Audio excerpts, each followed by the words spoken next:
पाद ये शरीर का ही नाम है। जब मनुष्य बालक जन्म लेता है तो पहले शीश, इसके बाद पैर, पैर का ही नाम पाद है। जिसके उल्टे पांव हो, पैर ऊपर और सर नीचे, ये शरीर ही ऐसा है, इसी का नाम उत्तान पाद है। और इसके दो पत्नियां हैं, एक का नाम अच्छाई और एक का नाम बुराई।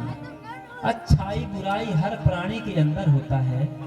यही बात रामचरितमानस में तुलसीदास जी ने लिखते हैं। क्या लिखते हैं? जहाँ सुमति तहाँ संपत्ति नाना, जहाँ कुमति तहाँ विपत निधाना। ये तो ठीक है, लेकिन सुमति कुमति सब के उर रहाई, ये सबके पास रहता है।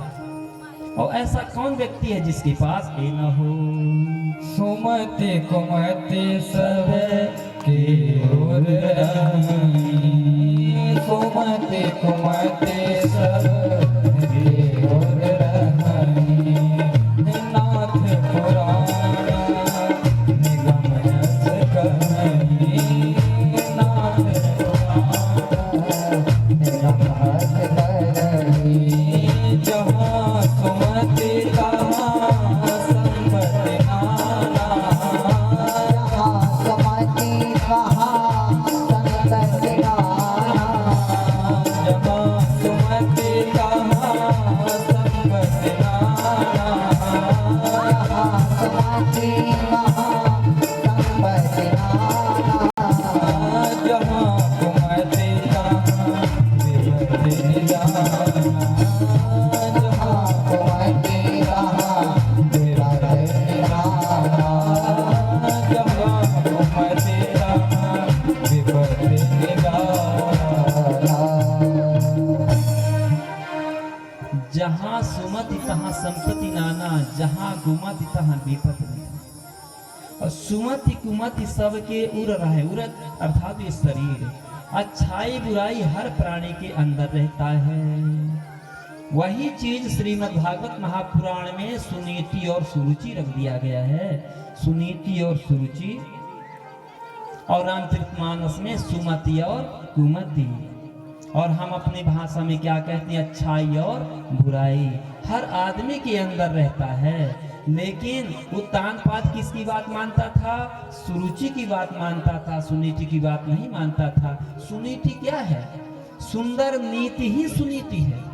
सुंदर आचरण, सुंदर विचार, सुंदर स्वभाव ही सुनीति है। सुरुचि जो स्वयं को रुचे, वह कार्य करने लगे, उसका नाम सुरुचि है। आज हमारे जेब में 100 रुपए है, रुचि होती है चल करके हम होटल में नाश्ता कर दें। ये कौन, किसकी इच्छा है? ये रुचि की इच्छा, हमारी रुचि है, स्वरुचि, स्वयं की रुचि है कि इसको जा करके होटल में नाश्ता कर लिया जाए।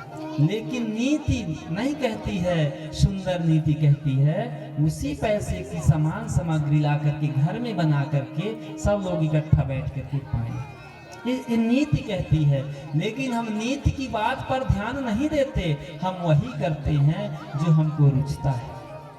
दरवाजे पर लिखा रहता है स्वागतम, स्वागतम का मतलब स्वागत, लेकिन लिख दिया जाए सुस्वागतम तो सुंदर स्वागत। इसी प्रकार नीति तो अच्छी होती है, लेकिन सु लग गया है सुंदर नीति। और सुंदर नीति पर जो चलता है, सुंदर नीति को अपनाता है, उसके पुत्र का नाम ध्रुव है। और ध्रुव का मतलब सत्य होता है। जो सुंदर नीति पर चलेगा उसका परिणाम ध्रुव निकलेगा, और ध्रुव ईश्वर तक पहुंचा देगा, और ईश्वर तक पहुंचाने पर जीव का कल्याण हो जाएगा। श्री राम जय राम।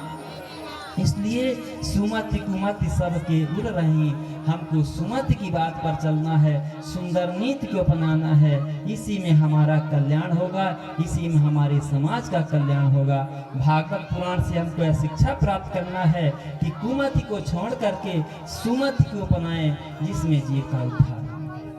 और यही हमको भगवान तक मिलाएगी। देखिए सत्य का अंत नहीं होता, जो सत्य पर चलता है, अच्छी नीति पर चलता है, उसका परिणाम आज भी निकलता है। जो ध्रुव है, ध्रुव आज भी ध्रुव तारा आपको देखने को प्रातः काल प्राप्त होता है। जो ध्रुव तारा है वही सत्य का प्रतीक है। सत्य सदैव अमर रहता है, सत्य को कोई नष्ट नहीं कर सकता। लेकिन जो सत्य को नष्ट करना चाहा वो स्वयं नष्ट हो गया, लेकिन धर्म कभी नष्ट नहीं होता।